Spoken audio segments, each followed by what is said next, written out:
Assalamualaikum warahmatullahi wabarakatuh. Apa khabar semua? Selamat mengikuti sekali lagi rancangan masak dan dakwah saya atau dapur masak dan dakwah saya. InsyaAllah pada hari ini akan saya kongsikan satu lagi masakan yang selalunya slogan kata yang saya gunakan bagi perkongsian masakan-masakan, saya akan gunakan perkataan mudah dan sedap. Tapi kali ini perkataan mudah tak dapat nak digunakan kerana masakan yang akan dikongsikan agak sedikit susah sikit lah. Bukan susah apa, dia banyak bahan dia banyak proses dia. Jadi masakan yang akan di-share dan akan kongsikan pada hari ini adalah sambal goreng. Semua orang tahu kan apa itu sambal goreng. Sebenarnya asal usul sambal goreng ni, ada yang mengatakan sambal goreng adalah masakan Indonesia atau particularly masakan Jawa, sambal goreng Jawa asalnya. Namun saya 4 tahun hidup di Pulau Jawa atau di Jawa, dan selama itu saya tak pernah merasakan hidangan sambal goreng yang seperti mana yang kita makan di sini. Memang ada sambal goreng Jawa, yang mana sambal goreng Jawa ni bahan-bahan dia seperti ada tahu, ada tempe, ada kacang dia, kacang apa ini kacang panjangnya. Kemudian dia ada apa suhun, dan kemudian dia menggunakan kicap, tak menggunakan cili apa giling. Jadi situ saya dapati sebenarnya sambal goreng ni ada macam-macam version. Okay? Memang betul ada sambal goreng Jawa, okay? Dan ada sambal goreng Malaysia, atau Malaysia, dia lain sikit. Dan ada juga sambal goreng Singapura. Jadi whatever, sambal goreng Jawa ke Malaysia ke mana ke, atau sambal goreng London ke, tak kisah. Apa yang ingin saya tunjukkan pada hari ini adalah sambal goreng Melayu. Bukan sambal goreng Cina ke, sambal goreng India ke, tak, sambal goreng Melayu. Nah, sambal goreng Melayu ni bahan-bahan dia agak banyak. Cuba kenapa masakan ini dinamakan sambal goreng? Siapa tu? Kenapa masakan ini dinamakan sambal goreng? Walaupun sebenarnya masakan ini pada hari ini dah tak lagi menepati cita rasa asal usul.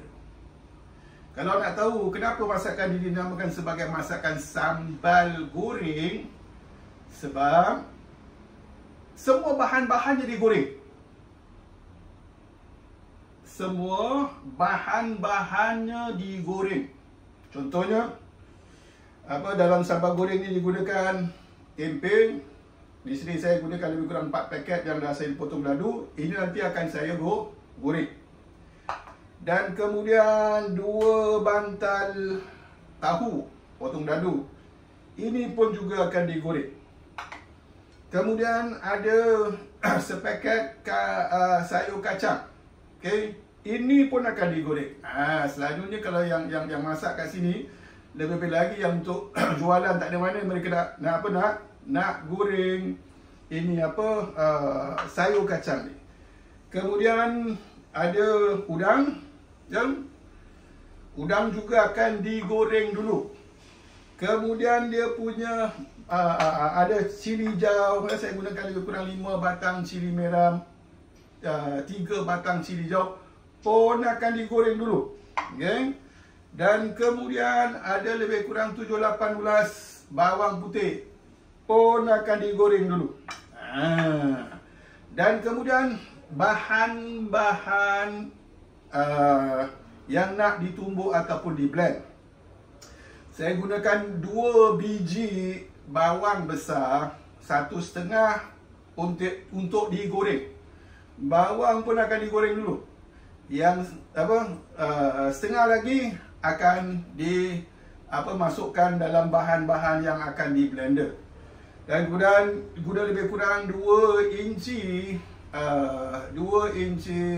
lengkuas, 2 inci ini halia, dan 2 batang serai yang dipotong yang akan di blend juga, dan bersama 1 sudu belacan yang dah digoreng juga. Semua goreng.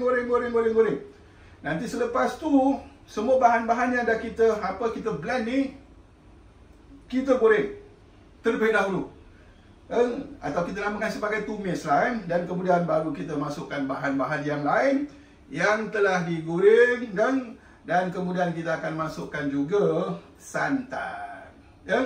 Jadi basically itulah bahan-bahan untuk kita masak sambal goreng. Yang mana perkongsian ni saya tujukan seperti biasa kepada para suami lah. Bagi suami yang minat lah untuk masak, so ni sambal goreng memang semua orang suka, sampai ada nasi sambal goreng. Kan kita jadikan sebagai sarapan. Itu menunjukkan masakan sambal goreng ni memang masakan kesukaan. Cuma kembali tadi tentang tentang sambal goreng Jawa. Sambal goreng Jawa ni memang ada, seperti mana yang saya terangkan tadi, antara bahannya dia menggunakan kicap. Dia tak menggunakan macam ni kita gunakan tadi saya lupa nak sebut, ini cili kering yang nanti akan di blend sama bawang, sama lengkuas, sama serai, sama ini halia, sama bawang putih. Dia menggunakan kicap. Dan digunakan bahan ini hati ayam. Jadi, dan sambal goreng Jawa di Jawa, ia bukan makanan harian. Correct me if I'm wrong. Siapa-siapa di kalangan saudara-saudara saya daripada Indonesia, di Jawa, dia bukan makanan harian. Sambal goreng Jawa ni dimasak untuk acara-acara tertentu, khususnya acara kenduri, acara walimah. Baru dihidangkan sambal goreng Jawa. Jadi insyaAllah saya akan goreng terlebih dahulu. Sebab nak tunjukkan goreng apa nanti, makan masa. Saya akan gorengkan terlebih dahulu bahan-bahan ni semua, tempenya, tahunya, sayur, kacang panjangnya, udangnya, cilinya, bawang putihnya, bawang merahnya, semua akan goreng dulu, ditepikan. Nanti baru kita blend yang lain, yang perlu di blender, kita blender. Barulah nanti kita akan masak. Jadi ini dia bahan-bahan yang tadi disebut untuk kita masak sambal goreng. Ada tahu, ada tempe, ada sayur kacangnya, ada udang, ada cili merah, cili hijau, ada bawang, ada lengkuas, ada halia, ada serai, ada bawang putih, ada ini cili kering. yang akan kita blend dengan bahan-bahan yang seperti mana yang telah disebut tadi. Okay? Nah, sebelum kita mulakan dengan masakan pada hari ini, inginlah disampaikan sedikit nasihat. Kalau merujuk kembali kepada posting saya yang lalu, posting mi soup, siapa nak boleh rujuk. Di situ ada, saya kongsikan tentang isu nafkah. Sama ada nafkah kepada ibu bapa mesti diutamakan terlebih dahulu, atau nafkah kepada isteri anak mesti diutamakan terlebih dahulu. Dan antara apa yang telah dijelaskan, nafkah ni terhadap ibu bapa pun wajib, terhadap isteri dan anak pun wajib.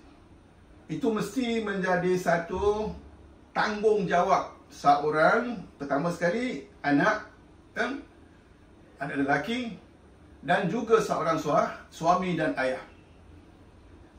Kedua-duanya menjadi wajib. Nafkah kepada ibu bapa wajib, nafkah kepada isteri anak dan wajib. Cuma siapa yang mesti diutamakan? Siapa yang mesti didulukan? Selalu isteri-isteri memberontak mengatakan apa, isteri dan anak lah mesti dulu. Tak. Kita tak mengatakan sesuatu ikut suka hati kita, tapi itulah yang disebut oleh Allah Subhanahu Wa Taala, seperti mana yang telah kita bacakan surah Al-Baqarah ayat 215. Boleh rujuk, Allah sebut ibu bapa mesti didahulukan dalam soal memberi nafkah.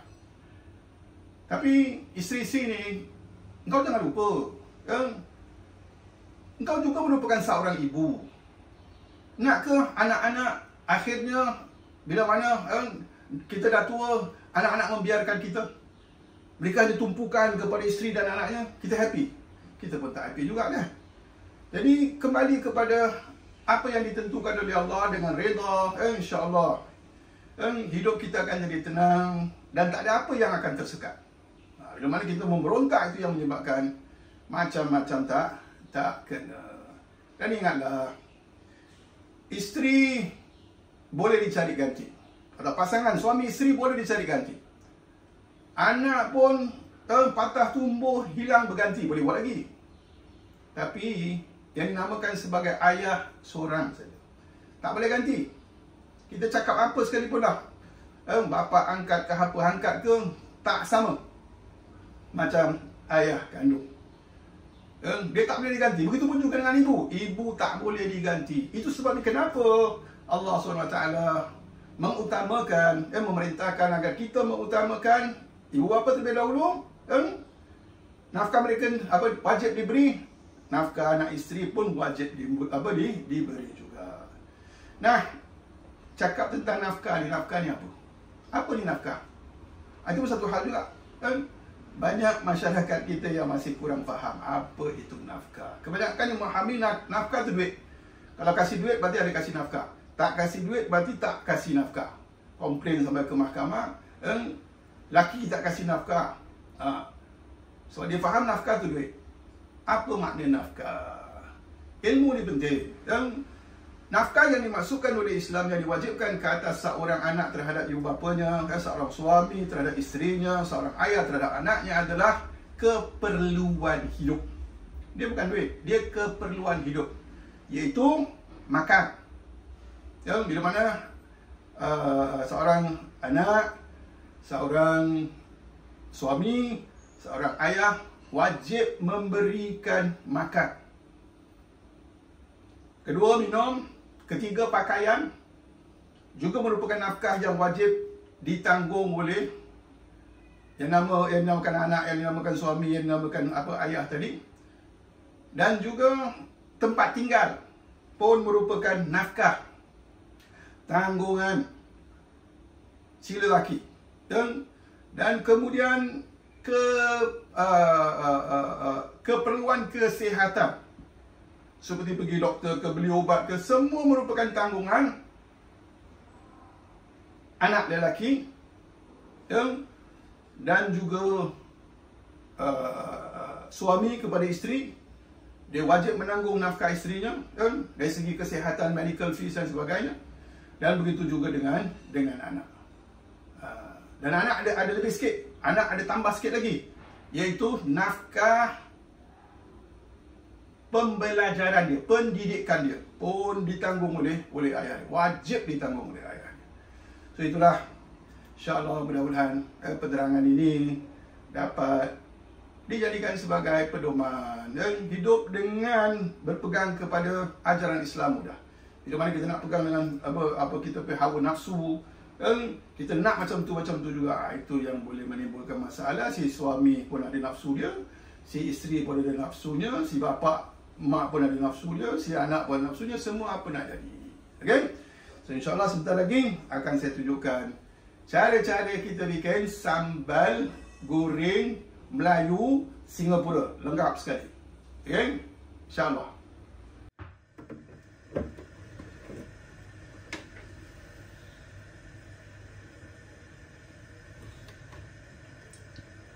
InsyaAllah kita seperti mana yang dikatakan tadi, sambal goreng ni kita mulakan dengan menggoreng bahan-bahan terlebih dahulu. Masukkan minyak secukupnya.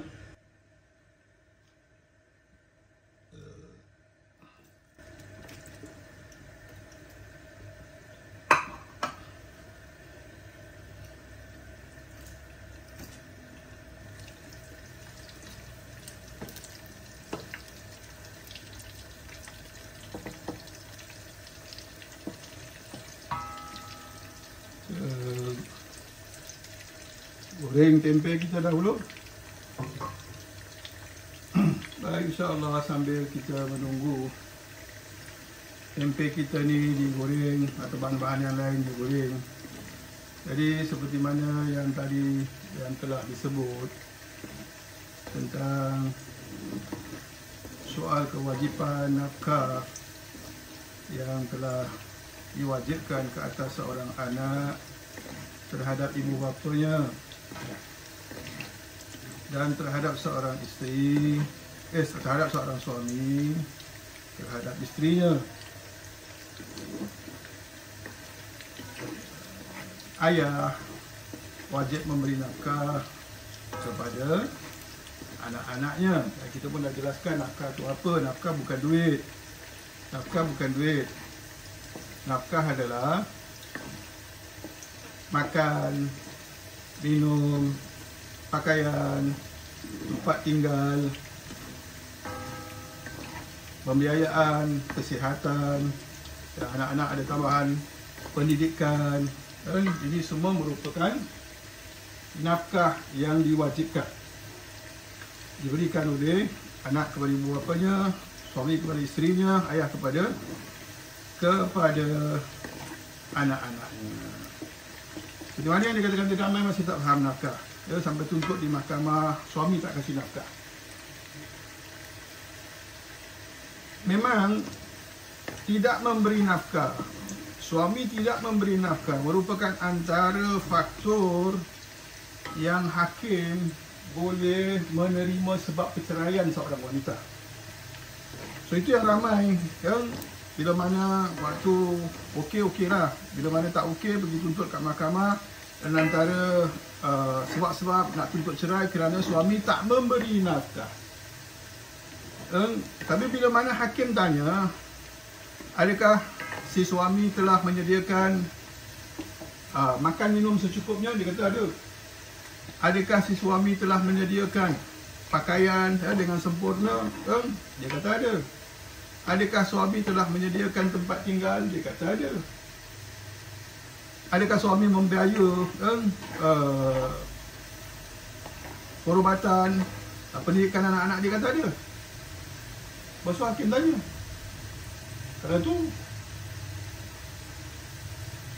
apa yang dikatakan tak memberi nafkah? Itulah nafkah.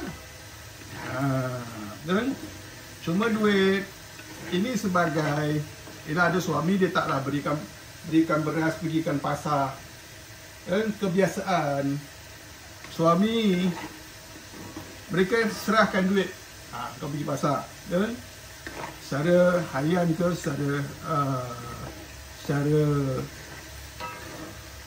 mingguan ke, secara bulanan ke, suami serahkan duit, nafkah, maksudnya beli makan, minum, pakaian tu semua. Jadi kalau suami dah sediakan itu semua, itu maksudnya suami sudah pun memberi nafkah. Dan tak ada masalahnya pun kalau itu semua dah disediakan dan suami masih juga tetap memberi extra pocket money. Itu bonus. Itu bonus. Kalau suami memberikan duit kocek, duit belanja ke untuk isteri, nak beli jajan ke, itu tambahan. Tapi tuntutan kewajipan nafkah itu seperti mana yang dikatakan tadi, makan, minum, pakai, tempat tinggal itu semua. Okey. Kita lagi ni kita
goreng tak payah layu sangat kita masak, kita tumis sayur kacang ni akan jadi empuk lagi.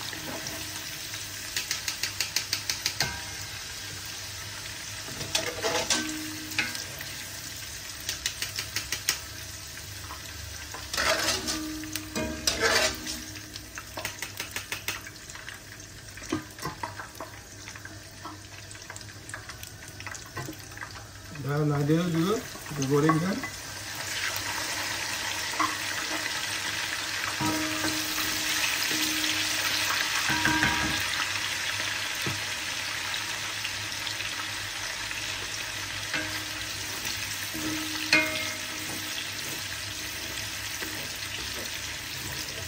Kuang kita goreng. Semua goreng. Semua goreng.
Baik, bismillahirrahmanirrahim. Selanjutnya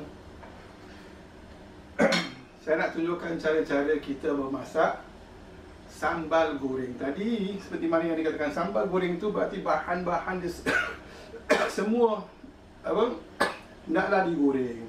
So jadi bahagian pertama tadi saya sudah pun goreng tempe, tempenya, tahunya, bawangnya, kacangnya, lada merah, lada hijaunya, semua sudah pun digoreng. Ini dia bahan-bahan yang telah digoreng tadi untuk kita masak sambal goreng.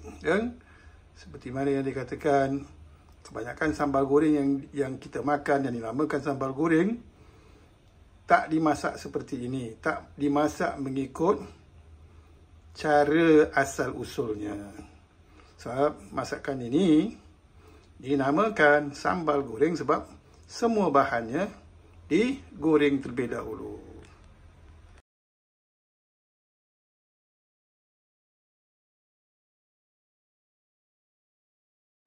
Kemudian ini bahan-bahan tumisannya, iaitu lada kering segenggam, separuh, bawang besar, bawang putih 7-8 ulas yang tu pun juga digoreng. Kemudian 2 inci lengkuas, 2 inci serai, 2 batang ini halia, 1 sudu belacan yang telah digoreng. Ini bahagian yang telah kita blender. Jadi bismillahi wa ala barakatillah. Kita lihat sebenarnya rahsia kesedapan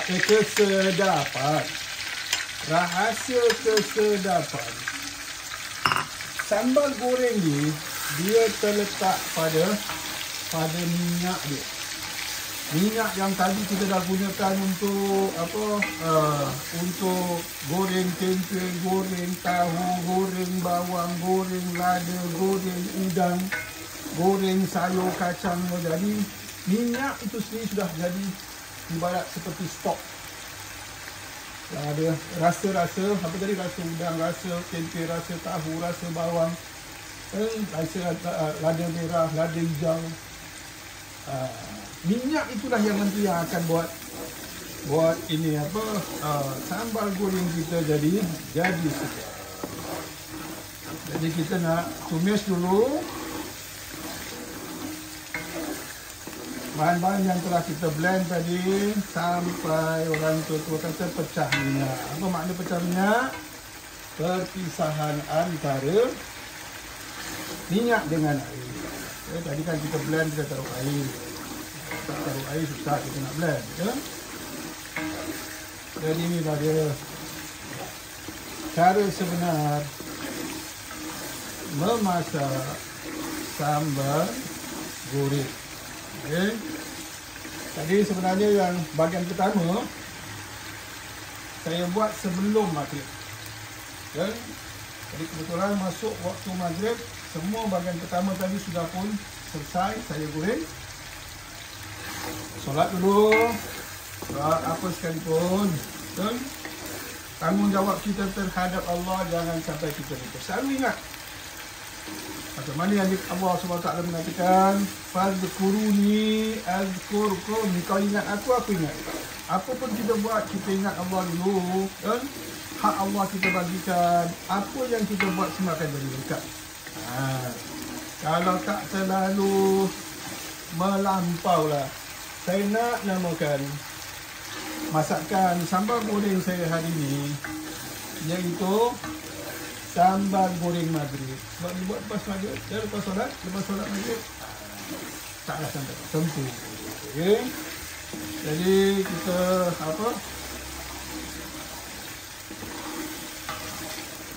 tumis sampai pecah minyak. Kurang 5 minit atau lebih sikit. Ada cili merah tadi. Cili merah kalau dia tak tumis dengan betul, tapi dia jadi terlalu pedas. Dia terlalu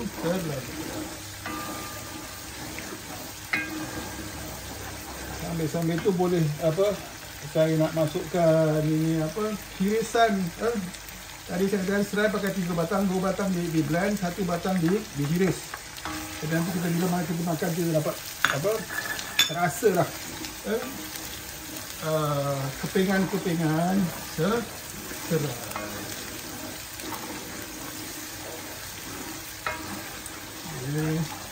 Dan kemudian selalunya ada orang taruh ayam dan ada orang dia letak ayam. Ada kadang sambal goreng Jawa ni tu ya, dia letakkan hati ayam.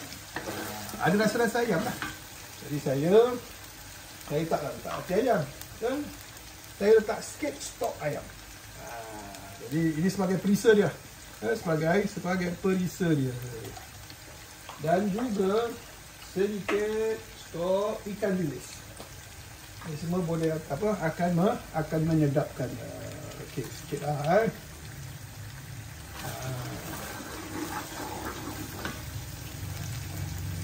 Kemudian kita siapkan santan kita.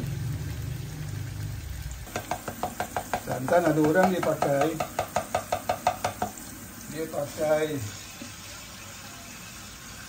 santan segar dan santan yang diperah. Kita boleh juga kau nak pakai tu kan. So agak-agak ni kita punya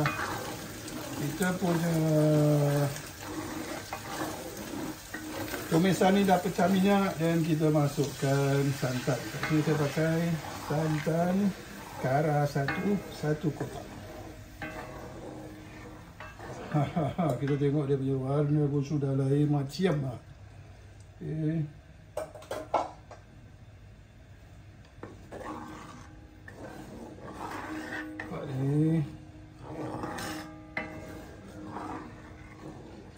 Tadi saya katakan rahsia kesedapan sambal goreng terletak pada minyak dia. Minyak yang setelah kita goreng tadi, goreng tempe, goreng tahu, goreng lada, goreng bawang putih, goreng sayur kacang, goreng udang, semua tu dah ada kat dalam minyak tu. So minyak tu kita jangan waste ya, kita jangan waste. Kalau nanti kita dah masak, kita rasa terlalu berminyak, kita boleh keluarkan. Ini nampak kalau terlalu berminyak, nanti kita dah masuk, ini semua dia meresap. Dia meresap ke dalam tempe, dia meresap ke dalam tahu. Okay. Kemudian saya nak masukkan udang. Udang tadi saya goreng dulu. Lepas digoreng, saya potong-potong. Kemudian dikopek kulitnya. Kenapa tak kopek kulit dulu? Itu salah satu lagi rahsia dia. Kalau kita goreng, selalu goreng dengan kulit. Goreng dengan kulit. Sebab kulit itu ada kemanisan yang akan menyebabkan masakan kita menjadi manis.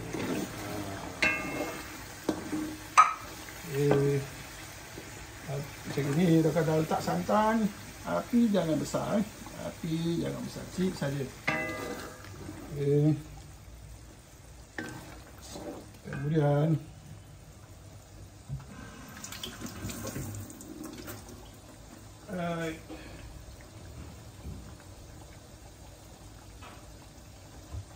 kita nak agar sambal goreng kita ada masam-masam sikit, kita taruh. Saya letakkan asam keping atau letak asam jawa pun boleh. Kadang-kadang benda ni ada, sementara dia masih ada dia punya kuah tu, kita letakkan asam keping jadi ada dah rasa masam-masam dia. Masya Allah. Kemudian sambal goreng ni selalunya dia ada manis-manis sedikit. Sebab tu kita akan letak gula. Walaupun saya tak suka masakan dia letak gula, tapi mengingatkan mak saya, kalau dia masak sambal goreng, Masya Allah. So antara bahan dia akan taruh gula. Sebab tu saya ikut jugalah, taruh gula. Takut nanti berderhaka pula kepada mak. Oh mak, ya. Gula letak anggaran 1 sudu gitu lah. Dia ada manis-manis je lah. Okay. Dah itu kita boleh letak garam kita secukup rasa. Selalu je kalau ikut panduan, apa-apa kita masak, ukuran anggaran 1 liter, dia punya garam 1 sudu makan. So dia agak-agak lah 1 liter lebih kan. Tapi garam saya letak sikit dulu, nanti baru kita akan rasa, dan sesudah tu baru kita akan ini apa, kalau tak cukup garam kita letakkan. Dan sesudah itu, bila mana bahan ini semua kita dah tumis, dah cantik, bagus, dan barulah kita masukkan semua bahan-bahan yang telah kita goreng tadi. Ada tempe, ada tahu, ada cili, ada bawang, ada bawang goreng, ada kacang hijau, kacang panjang. Dan baru kita dah masuk ni semua, baru kita boleh besarkan sikit api. Untuk kita keringkan sikit, jangan kering banyak-banyak, kita keringkan sikit. Sebab kalau sambal goreng ni ada kuah-kuah dia sedap.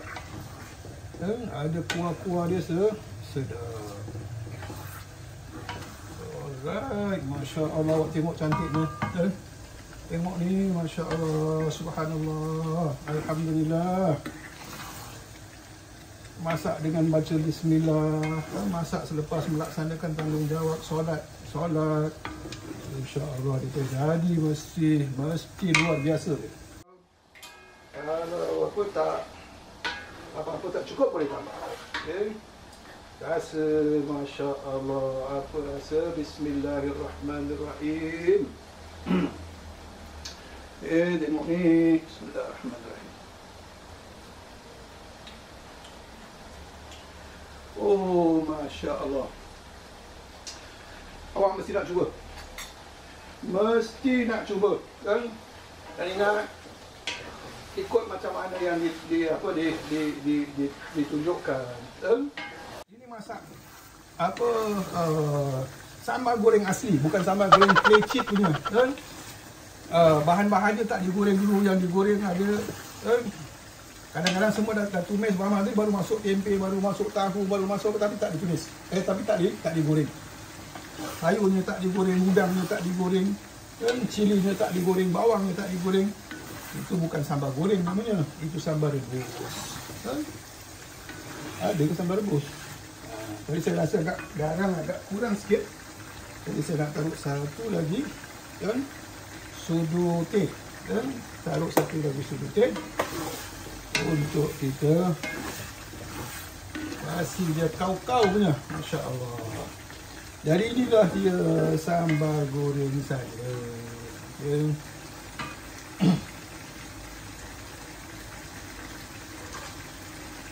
Kalau rasa perkongsian ini bermanfaat, silalah tekan butang subscribe. Kalau saya dah apa-apa perkongsian, selalu saya ialah bukan nak berdiri sendiri. Saya suka cari masakan-masakan yang bukan common lah. Macam sambal goreng memang nampak macam common. Tapi kebanyakan orang masak sambal goreng ni, dia tak masak ikut betul-betul punya cara masakkan sambal goreng. So insyaAllah, mudah-mudahan masakan ini menjadi masakan yang bermanfaat, kerana yang minta ni adalah ahli keluarga. Mereka yang minta agar saya hari ini masakkan sambal goreng. Walaupun ada permintaan sebenarnya daripada kawan-kawan yang minta saya sharekan juga sambal godok. Asalnya nak masak sambal godok. Sambal godok ni hampir sama, cuma dia tak pakai cili. Tapi kerana keluarga kata nak sambal goreng, saya bikinkanlah sambal goreng. InsyaAllah, mudah-mudahan apa yang dikongsikan ini memberikan manfaat, sama ada dari segi nasihat tunjuk ajaran cara-cara memasak, dan juga nasihat-nasihat agama, nasihat-nasihat dakwah, memberikan manfaat kepada semua. Sekian dari saya. Wassalamualaikum warahmatullahi wabarakatuh.